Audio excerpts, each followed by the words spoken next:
महाभारत की कथा में कर्ण एक महत्वपूर्ण पात्र है, जो अपनी दानवीरता के लिए प्रसिद्ध है। ये कहानी उनकी महान दानशीलता को दर्शाती है।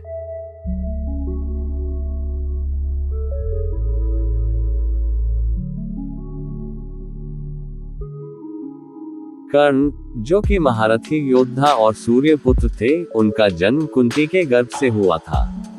परंतु कुंती अविवाहित थी, इसलिए उन्होंने लोक लाज के भय से कर्ण को नदी में बहा दिया। कर्ण को धृतराष्ट्र के सारथी अधिरथ ने गोद लिया और उनका पालन पोषण किया।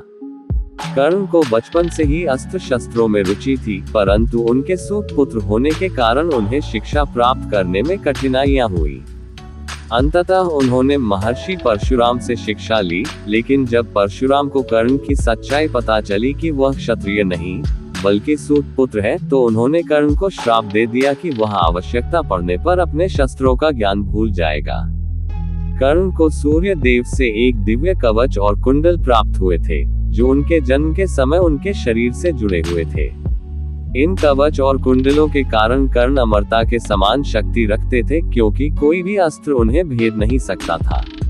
जब महाभारत का युद्ध निकट आया, तो इंद्र को चिंता हुई कि यदि कर्ण के पास ये कवच और कुंडल रहे, तो वह अर्जुन को पराजित कर सकता है। इंद्र, जो अर्जुन के पिता थे, एक ब्राह्मण के वेश में कर्ण के पास पहुंचे और उनसे दान मांगा।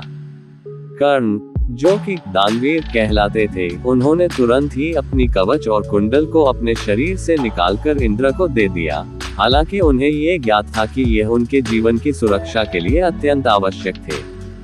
इंद्र कर्ण के इस अद्भुत दान से बहुत प्रभावित हुए और बदले में उन्हें एक दिव्य शक्ति प्रदान की, जिसे शक्ति अस्त्र कहा जाता है। यह एक अमोघ अस्त्र था, जो जिस पर छोड़ा जाता उसे निश्चित रूप से मार डालता। परंतु इसकी एक शर्त थी, इसका प्रयोग केवल एक ही बार किया जा सकता था। युद्ध के दौरान कर्ण ने ये शक्ति अस्त्र घटोत्कच के विरुद्ध प्रयोग कर दिया, जो कि राक्षसों का वीर योद्धा था।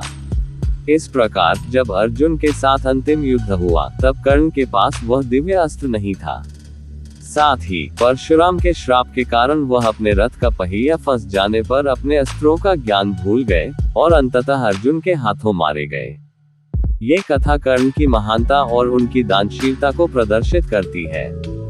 उन्होंने कभी भी अपने लाभ के लिए धर्म का त्याग नहीं किया और सच्चे अर्थों में दानवीर कहलाए।